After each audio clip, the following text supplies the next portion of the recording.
Hello friends, educational fact channel में आपका स्वागत है। हाजिर है आपके लिए आज की खास अपडेट को लेके। एक एचपीआरसी द्वारा एक जो ओरेगंडम है आज जारी किया गया है, और ये आपका टीजीटी भर्ती के रिगार्डिंग तो रहेगा ही, जो अभी हाल ही में जारी हुई है, लेकिन जो भी अपकमिंग वैकेंसीज रहेगी एचपीआरसी की ओर से, उनके ऊपर भी ये जो रूल है थोड़े बहुत वो जो चेंजेस किए हैं इन्होंने, वो लागू होने वाली है। तो क्या कुछ है वो आपके लिए जानना बहुत ज़रूरी है, और काफ़ी इंपॉर्टेंट और काफ़ी हेल्पफुल भी है कुछ चीज़ में। तो सबसे पहली बात तो ये है कि जो आपका 2 साल के रिलैक्सेशन जो है वो आपकी कर्मचारी चयन आयोग के भंग होने के कारण जो दी जा रही थी, तो उसके लिए भी यहाँ पे जो है वो ऑफिशियल नोटिफिकेशन आउट हो चुकी है। यानी कि जो आपकी 45 एज रहती थी मैक्सिमम जनरल कैटेगरी में, वो 47 कर दी गई है।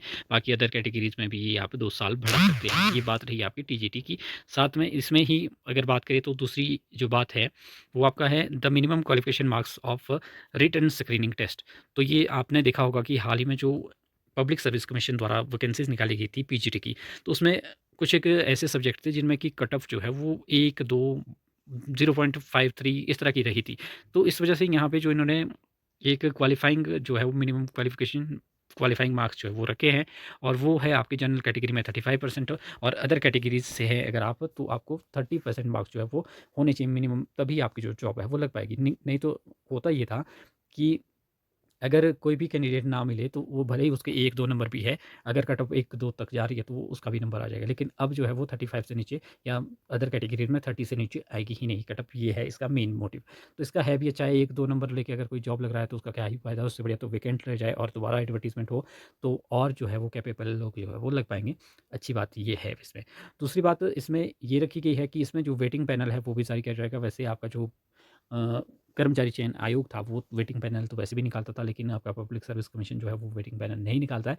वेटिंग पैनल के लिए आपका जो रहेगा कि अगर आपकी पोस्ट जो है वो 25 रहती है, अप टू 25, तो आपकी 25% जो है वो इसमें रहेंगे, या मिनिमम 2 कैंडिडेट जो है वो आपकी वेटिंग लिस्ट में रहेंगे। अगर आपकी वैकेंसीज़ 25 से 50 के बीच में है तो 15% ये आपका रह जाएगा।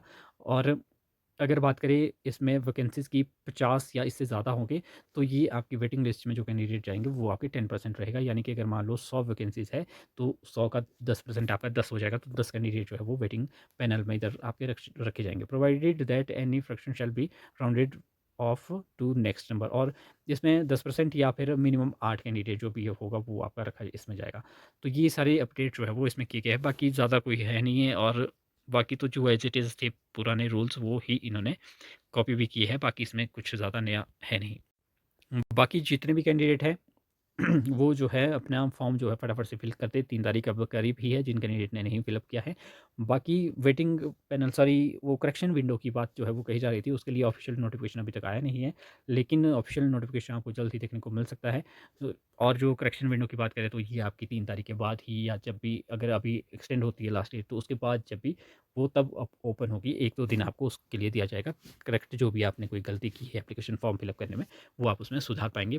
तो जो भी इसमें रहेगा, जब भी नोटिफिकेशन आउट होगी वो हम आपको अपडेट देंगे। थोड़ी सी लेट ये अपडेट होगी, वैसे हमारे पास ये सुबह ही पहुंच गई थी, लेकिन थोड़ा सा बिजी शेड्यूल होने के बाद बावजूद जो है वो हम आपको वहाँ उस टाइम अपडेट नहीं कर पाए।